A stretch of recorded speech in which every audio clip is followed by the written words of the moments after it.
Yeah. Oh, hang on. Still people being admitted. Okay, pnawn da I bawb, a croeso cynnes I seminar WISERD. Warm welcome to everyone to WISERD's seminar.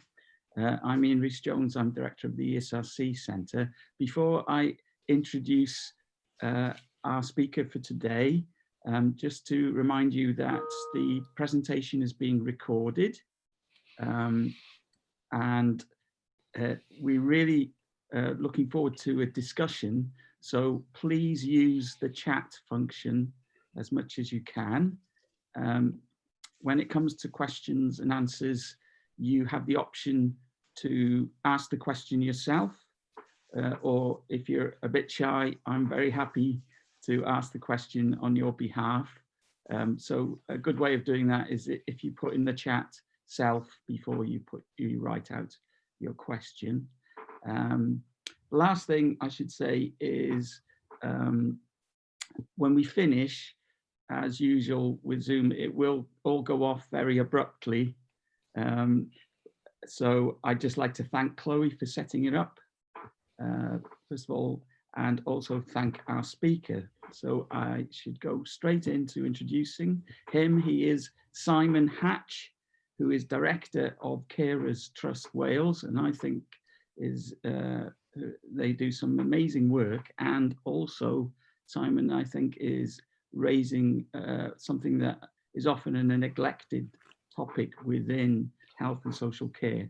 So Simon is going to talk to us today about the impact of COVID-19 on unpaid carers in Wales. So thanks, Simon, and over to you. Diolch, Ian. Thanks very much. Hello, everyone. Pnawn da, and it's lovely to see so much interest. I will go straight to share my screen and kick off.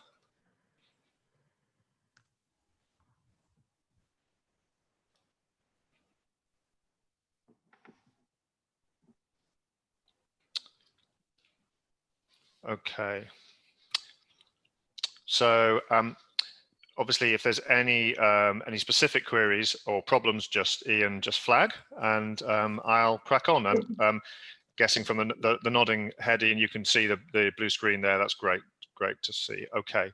Well, like I said, diolch yn fawr, everybody, and it's just such a strange and challenging time, isn't it, for everybody currently. And I think the issue that I want to talk about, particularly, we've experienced the challenges in Carers Trust Wales over recent months, and unpaid carers no different from many of the other members of society, really, where inequalities have been exacerbated and stretched since the start of the pandemic.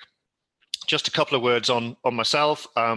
Originally from North Wales, I was just chatting to Ian there, from Mold, from Wysgwig, and then lived near Ruthin, and moved down to Cardiff many years ago. And fortunately met my wife from Swansea, and we've settled in Cardiff. And I'm a sort of long-time third sector kind of professional, really. I was the director of Parkinson's UK Cymru for 7 years, and then for 4.5 years as the executive director of Samaritans Cymru, and this is my 8th year as director of Carers Trust Wales. And really running throughout that whole period of time has been the challenges facing families supporting people with disabilities and the unpaid carers specifically. So I think many of you may be well aware of this, but it's just important to reinforce the precise sort of definitions, and there are a few going around, but all broadly working within the context of someone who's caring unpaid. And that's really important, because in the context of COVID, of course, we've rightly been so thankful for the many professional staff at every level across Wales and across the UK who have been supporting ourselves and family members. But of course, there has been quite a lot of clapping for carers, for example, and one of the many issues that carers have raised with us is sometimes frustration about the need for clarity around their own role, and just an understanding about what a carer means. And we do understand very much that for many people use interchangeably a paid carer, somebody who might come into the home with an unpaid carer. But for clarity's sake, our charity and the conversation today is very much about the unpaid carers who are supporting family members, friends, loved ones with an illness, a disability, mental health condition, or an addiction problem, and who require their support every day of the year in most cases. At the last, almost 10 years ago, the last census, were recording around 370,000 unpaid carers in Wales, with around 30,000 under the age of 25, and many thousand under the age of 16 as well. Which has been a particularly challenging time during the pandemic for everybody, for all unpaid carers, and particularly certain groups, which I'll move on to discuss. So, trying to get into this issue of defining care and what counts for care can quite quickly become quite a thorny sort of policy challenge, and particularly when it's something that sort of sits at the heart of social care, but also cuts right across requirements for our health services, and inevitably supports the day-to-day lives of many more than the 370,000 people that we've described there across the country. That there are, that's around 12.5% of the population. We know since then that that number has gone up, and it will be interesting to see what the census figures are when I think that the next census, if there is one, happens in the next couple of years. In terms of savings and cost savings, the way this was worked out many years ago academically was according to, I think it was Nottingham University, but don't quote me on that actually, on the original cost of the minimum wage per hour of care, of unpaid care delivered, and that's where you get to this grand total of 132 billion. Suffice to say that we all know that when so whether you are caring for one member of your family, maybe your husband in his 70s or 80s with dementia, or for two children, one with a learning disability, one with a physical disability, that the emotional, the practical, and the financial costs of that are significant. And it's really clear that there are very important savings to the state and to all of our services in the day-to-day support that carers provide. So I just wanted to give a couple of examples, I guess, about the sorts of things that carers actually say to us, because I've got a lot to say here to fit into 20 odd minutes, and actually, you can get into the policy challenges, and I have to. That's my role every day. But this work is rooted in people. It's rooted in the carers' lives and in the conversations we have with our local services and the carers who come to us directly and who speak to our local services as well.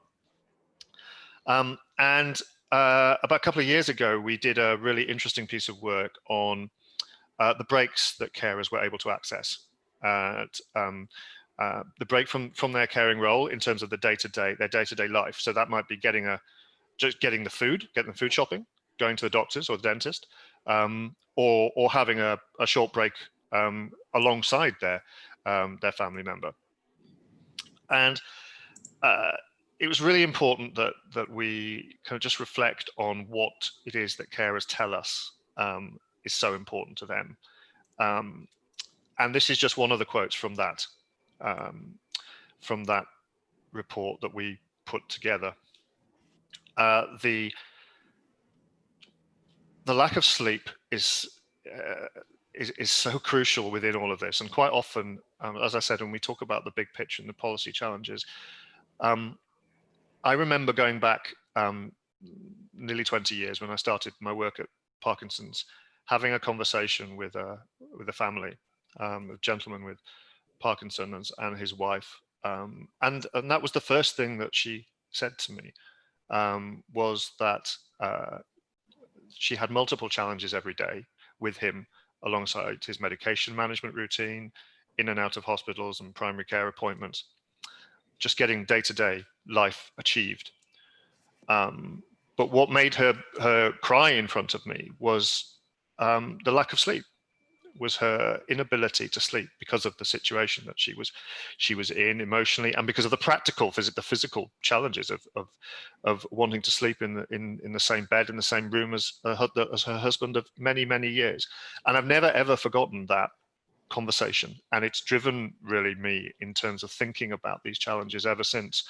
A break from the caring role in whatever way is absolutely key to the challenges carers raise with us, alongside financial challenges particularly, and the need to be recognized across society in a way which is fair and supportive.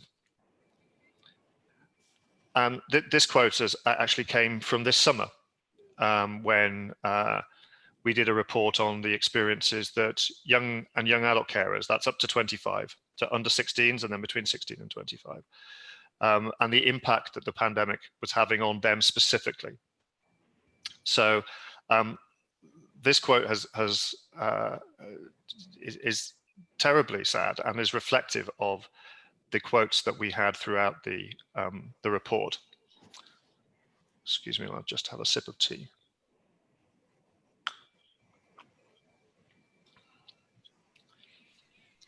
But I think in both of those quotes that you get to the descriptions and the challenges that we're facing as a charity every day.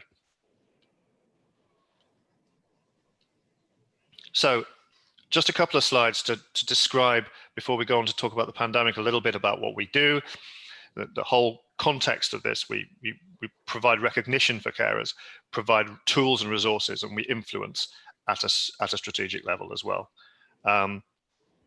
So that's really the nuts and bolts of our work, and it's never really been more needed. From a wider policy perspective, just to give you the sort of framework of what we do, there's more of an architecture around unpaid carers now than there has been for a number of years. There's a lot to do. There's a long way to go. Carers Trust Wales is, I think, spearheading a lot of this work, very much delivering work in partnership. You know, my team is a team of 6. You know, we are not either in Wales or across the UK a big charity. You know, we're a small charity. We need partners, and I think, considering what we do, we're all very motivated to deliver the sorts of resources and influence that carers are asking us for.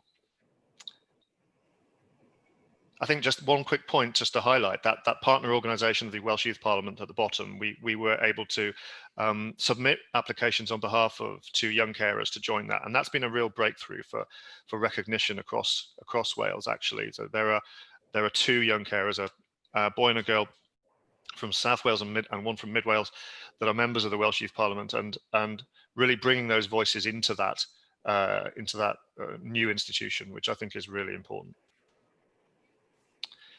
So on to COVID specifically. I think, you know, to summarize really, that there are 3 sets of specific additional challenges, and all of them could employ a specific set of, you know, presentations. I could give detailed case and lecture on all of them, but the financial challenges have been considerable, the emotional challenges have been immense, and the day-to-day practical challenges have also been very, very significant. Those practical challenges, particularly at the beginning of lockdown, were around just getting out and about and being recognized in a way which is, as a carer, in a way which currently we don't enable as a society.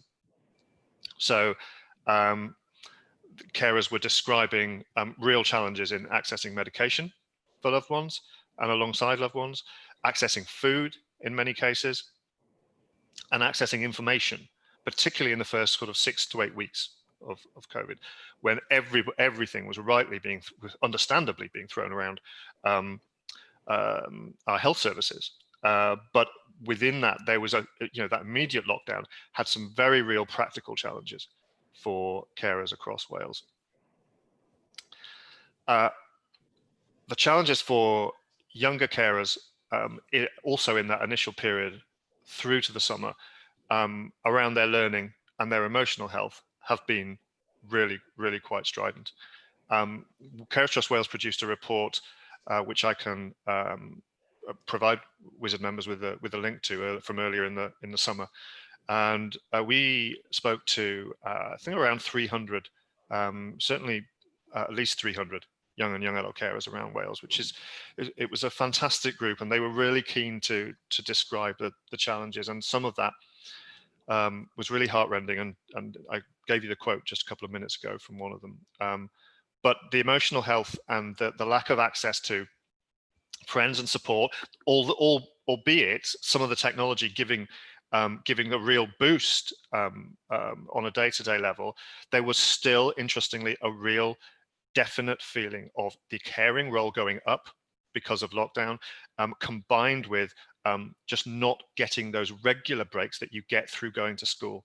It was massively felt by younger carers.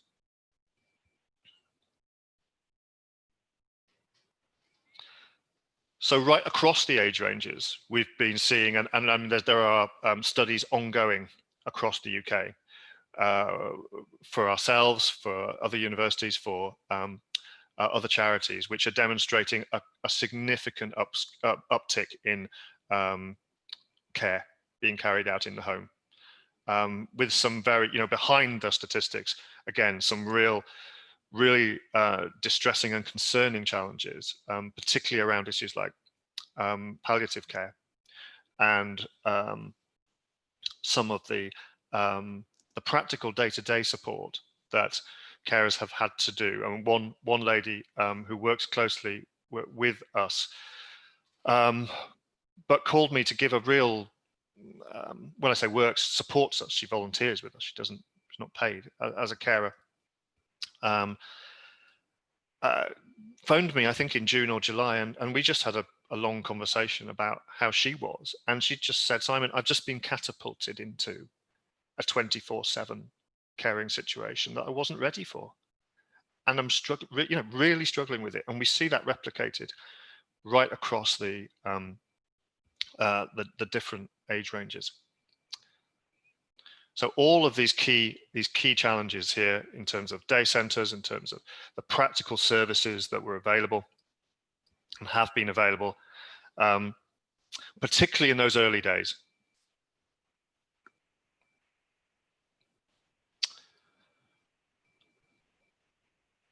So thinking about that particular increase in hours that people are caring for, there's been a very marked and now recorded series of damages to people's emotional health and well-being.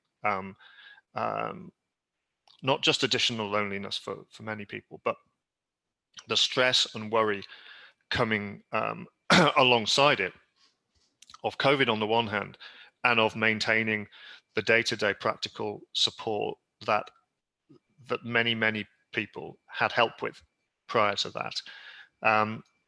I think really, when we're looking at the way our services need to reconstruct, and when we think about our investment, however challenging that's going to be, it's not a it's not an unsurprising thing to say, and it's a very well-established issue that our mental health services at every level are absolutely going to be key in future years. And the way we transition, hopefully through COVID, is going to really need to take account of a different way of supporting people and of supporting considerable impact over recent months. So, excuse me one second.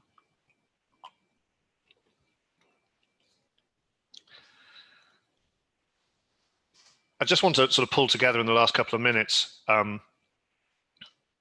how we move through that period and what we're learning and how we can try and influence the way forward. Prior to the pandemic, a combination of flexibility around carers' lives and a structure of services that would support them, which is supposed to be there through the laws that support carers, is critical. Carers were really strongly describing the need to be able to plan replacement care in a way which is effective and consistent. And too often that wasn't available.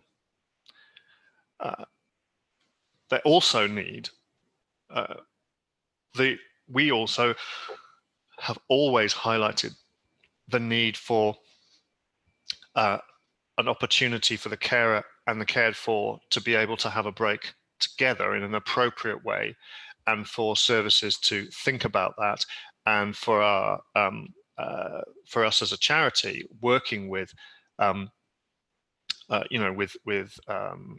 different companies, with government, with housing associations, with whoever it may be, to really think about the innovation that's required in a way which provides that support. Because there is from a commercial perspective, there's a huge market there, but from a person-centered moral perspective, there's a real challenge in terms of actually finding that opportunity, which is preventing carer breakdown.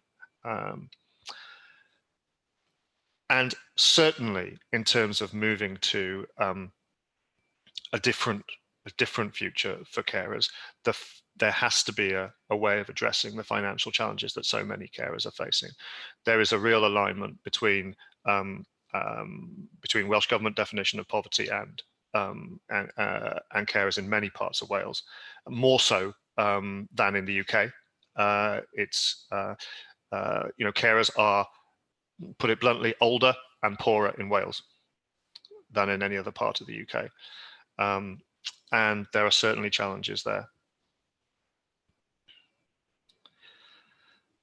So again, we are putting forward through a national action plan, which Welsh Government are consulting on, a series of opportunities to highlight these points and to press them to think about the policy opportunities here. But we're also having those conversations outside of government with other third sector organisations, with statutory organisations, and with hopefully with universities and higher ed, a whole range of higher and also further education institutions as well.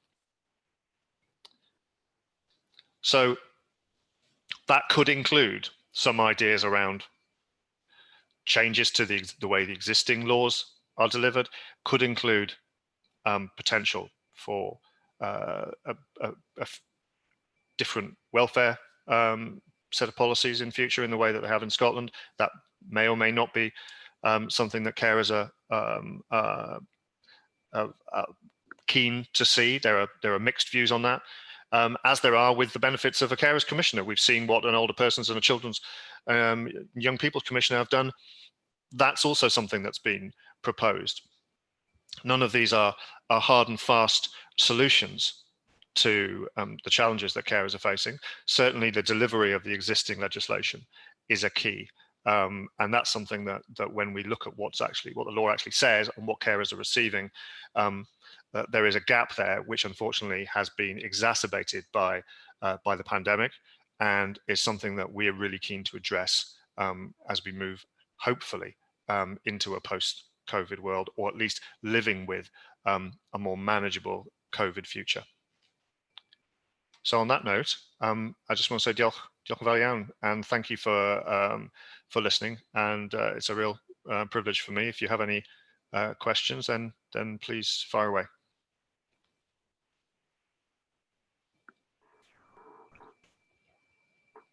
Thank you very, very much, Simon. Do you want to stop sharing your screen, and then we can see Yes. faces, and we can open it up for questions.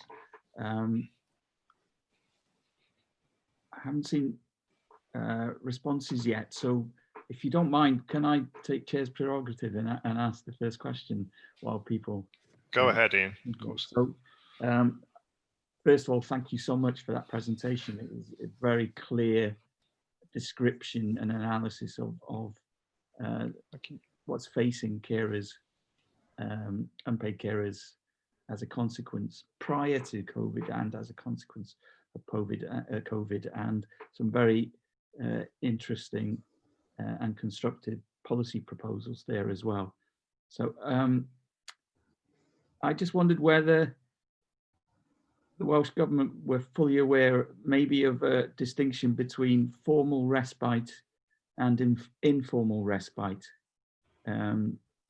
So we know that daycare centres have closed and opportunities for formal respite may have declined, but there's also, in my mind at least, a potential decline in informal respite because of lockdowns, meaning that people can't actually go round to offer support, even if it's just taking someone for a walk for an hour.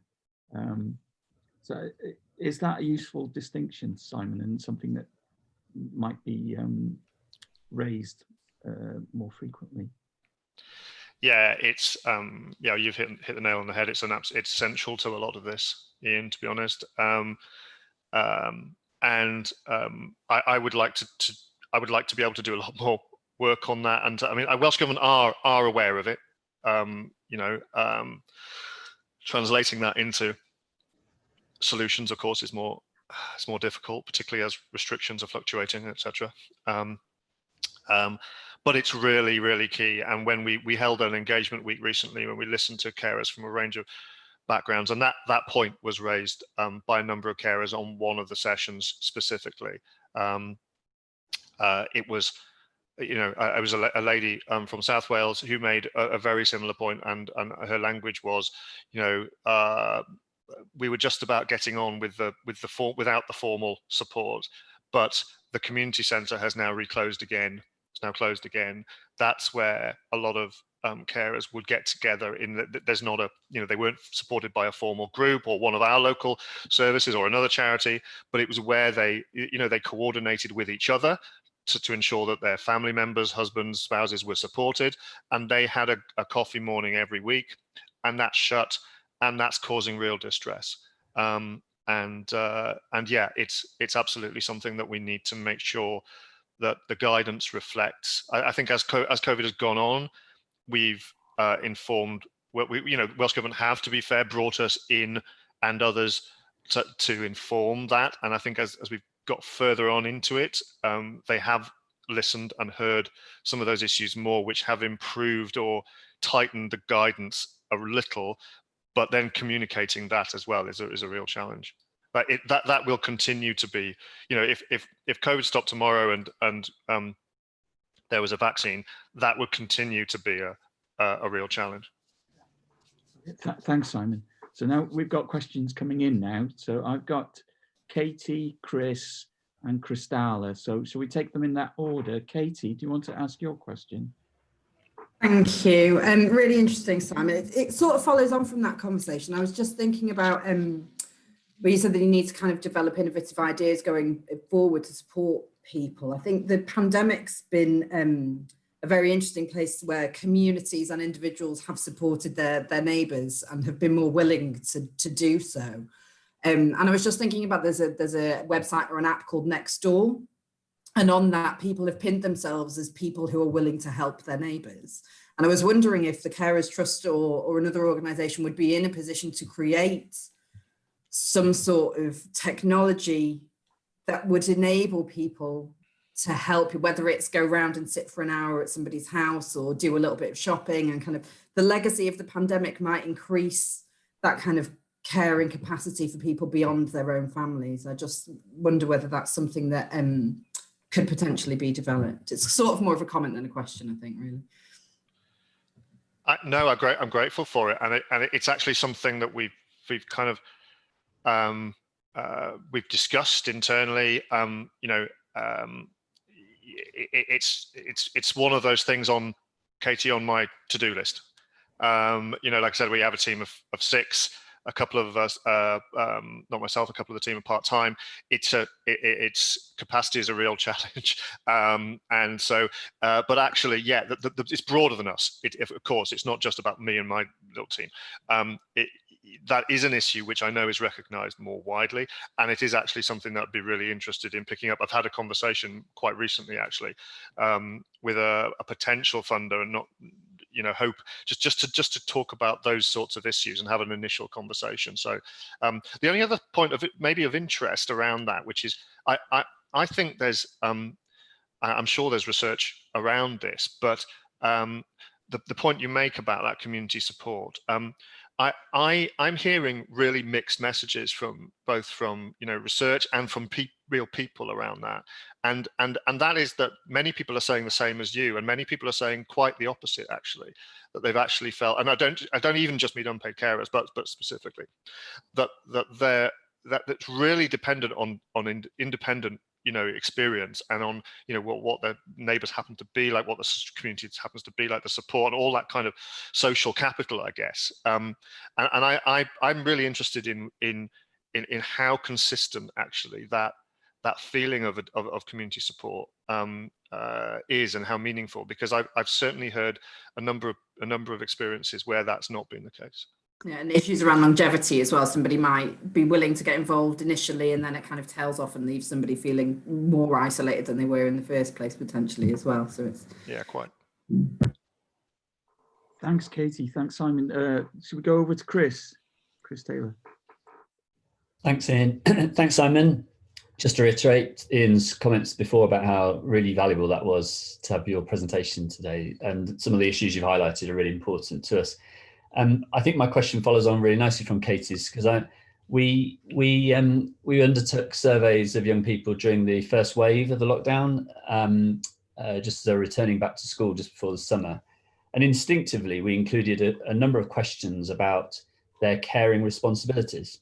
And I think there's one thing that the pandemic has led us to understand more is how important caring generally is, and how important it is for others. So in asking those questions, of course, we were interested in what sort of caring responsibilities they had, whether they'd changed since the lockdown. And quite a lot of the feedback we've had from the survey was about very general kind of caring responsibilities, and quite loosely ad hoc and very informal, I suppose, very informal. And I suppose this is where I'm going to with my question. Do you think that broadening of the category of what counts as caring is a good thing for an organisation like yours, because it, if you like, it widens the interest and knowledge and experience of caring?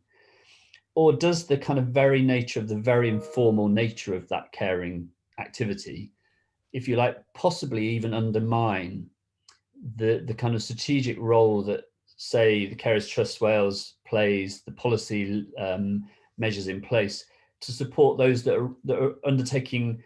It may be voluntary and it may be fairly informal, but it's on the more of the formal end where it's required, and whether that actually undermines the kind of the duties and the activities and the interest that you're trying to get from funders and policymakers in the area that you're working in. Hi, Chris. That's a great question. I mean, the answer could take the rest of the session and then some. Okay, so I think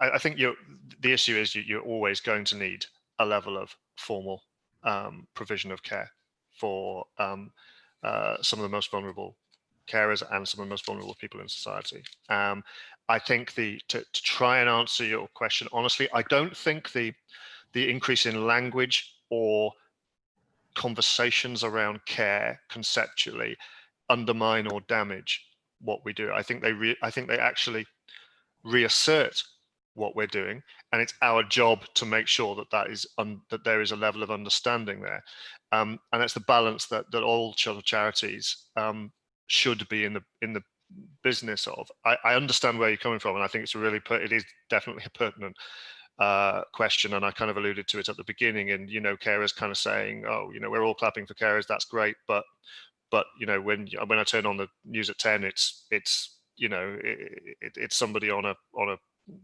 whatever salary, and they've got no idea about the experiences that I'm facing with my husband or my family. So I think there are risks there, certainly. I think on balance it's a positive, and I would give you a really sort of blunt example of that.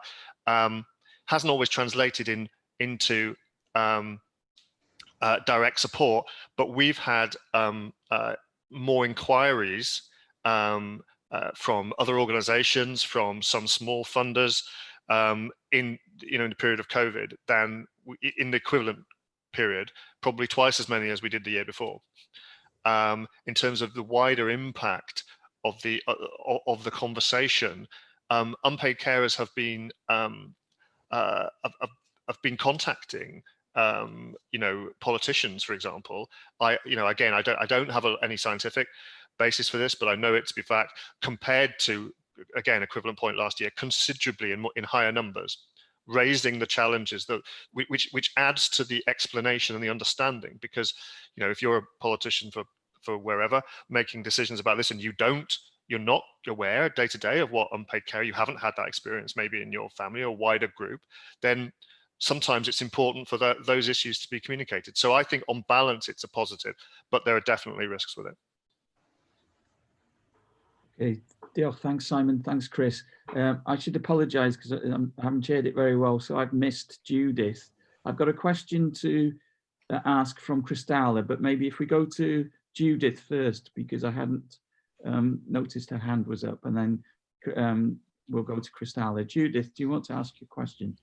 Well, mine isn't really a question.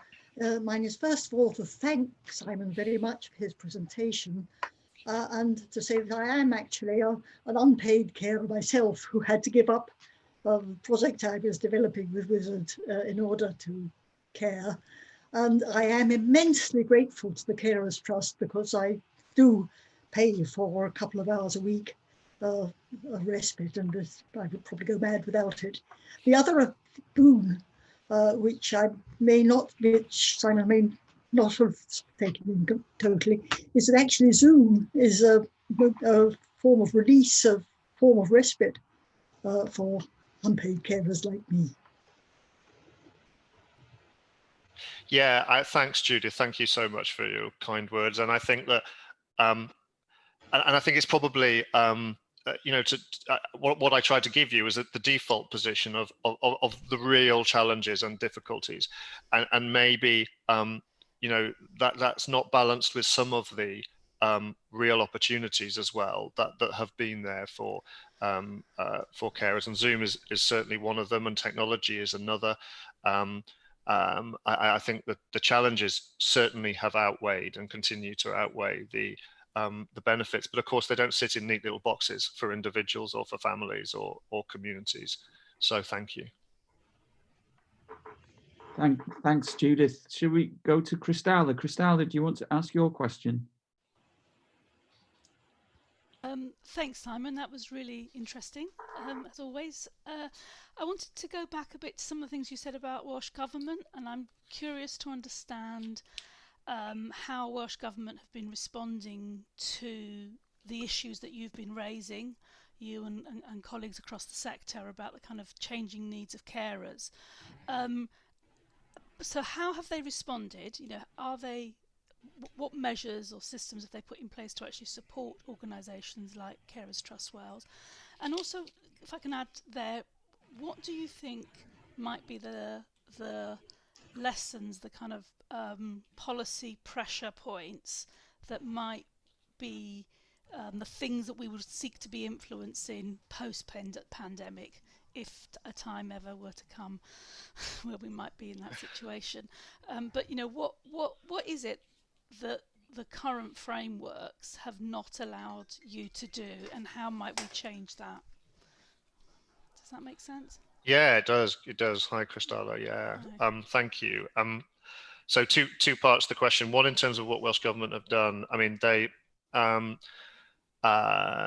think it's fair to say that other priorities were initially more important in terms of the first few months, and however, what they have done is coordinate conversations. We have definitely been hurt, certainly from the summer, I would say. I think there was some real challenges right at the beginning in terms of, you know, what I mean, you know, I use these words advisedly, but I imagine they were running around like a headless chicken, because, you know, the amount of guidance that was needed to get out there, and the way that was impacting on services, and the way that was impacting on families was a massive challenge. And I don't think everything was perfect. I also don't. I think there was also guidance which was sent out which wasn't implemented effectively. So I think it's both an issue about Welsh challenges in those first few months was an issue about Welsh Government. It was also an issue about the way that the statutory systems and processes underneath that, so local authorities, local health boards, regional partnership boards, how did they operate and how they were tested in terms of communicating. And I think there were some real challenges there, particularly around communication of services, service closures, and a lack of communication with carers is a massive challenge, and I think it was really tested in the first few months and not delivered as effectively as we would anything like want. In terms of Welsh Government themselves, after that initial period, we have had fortnightly update meetings. We provide them with there's a sort of key sort of strategic information sharing group, which have met with myself, a couple of other colleagues from a group called the Wales Carers Alliance, and from local authority and health, and have met fortnightly, and they have very much listened to us, and I think quite often it's then a challenge for that to turn into anything, in terms of the machinery of government. I think that is, I think we feel heard, and certainly listened to and heard by the officials that we work with. But on a broader level, do I think unpaid carers should have received more attention and clarity in the guidance and support throughout this process? Absolutely. Do I think the Welsh Government have also tried with the tools that they've got to hear from experts and the situation on the ground, and to feed back questions to us? I also think that is true. That I think that they have done that. And then in terms of your second part of your question around policy pressures, it's breaks and money, basically breaks and money. If we have to find a way through Social Services and Wellbeing Act to see that implemented in a meaningful way that can support a combination of formal and obviously around that informal breaks, because carers are falling over, and the costs around that in terms of the social services and health systems are, as we know, are exponential. I do think actually that because the costs are so huge, that some of that it can be quite difficult for a politician to grapple with, and I think that is also, that undermines our case sometimes. And there's definite work to be done there in terms of understanding those costs, how localized they are, how national they are. But that there is that, you know, those two issues, and then the financial welfare and financial support of carers would be the other issue that is absolutely a policy pressure. Of course, it's UK run in terms of UK government welfare policy, but you know, those are the two key challenges. They were the two key challenges prior to COVID, and they have just got worse since. Thanks, Simon. Thanks, Christelle. I was just wondering if I could just follow up on that, because I think breaks and money is a good slogan. It was just on the financial side of things, Simon. We know that the substantial proportion, particularly of older people, don't claim benefits that they're entitled to. And bearing in mind that carers allowance is pretty small amount of money, is there an effect here as well where people either through not being aware of it or feeling this is not for me, it's for poorer people, are not claiming what they're legally entitled to, and whether there is something that could be done quickly by the Welsh Government to try and address that problem? Yeah, I think there's always more Welsh Government could do, Ian. I mean, that's certainly the case around claiming of benefits. Carers allowance is £68 and is massively challenging to carers, and presents you know, a real black hole for thousands and thousands of people in Wales and millions across the country. You know, and we have recently happily persuaded Welsh Government to resource some additional funding across the winter period for carers through grants and through other support through our local partners, which will be coming on streaming the next few weeks, and that's very welcome. But this is, you know, like you said, it's a wider picture, and it's a systemic issue, and it's an issue particularly around benefits. I think certainly that, you know, talking about carers allowance, finding opportunities to promote carers allowance is a straightforward route to that. You know, our local services do an incredible job, and as do so many charities in you know, in recognising and trying to promote the opportunity and the support to walk people through the benefit system, because that's what's needed. We know that. And to tie up, not to duplicate, you know, to work incredibly hard to try and tie that up with, you know, with the local citizens' advice, if there is one, or with whatever phone-based solution there is, if there is one. So, you know, in one easy step, continuing and promoting conversations around carers allowance is something that Welsh Government could do. But we also think that they should seriously have conversations around welfare policy in future, and that's something which the next Welsh Government should address. And in terms of the potential devolution of policy. Absolutely. Right, I think we're coming close to lunchtime for me anyway, and so I'd like to apologise because my stomach's been rumbling, despite this being a really brilliant talk from Simon. I can't help my stomach. But I'd just like to say diolch yn fawr iawn, Simon. Thank you so much for your talk, and to everyone who came and gave questions today and listened to it. Diolch i bawb. Thank you. Diolch Ian, diolch Chris.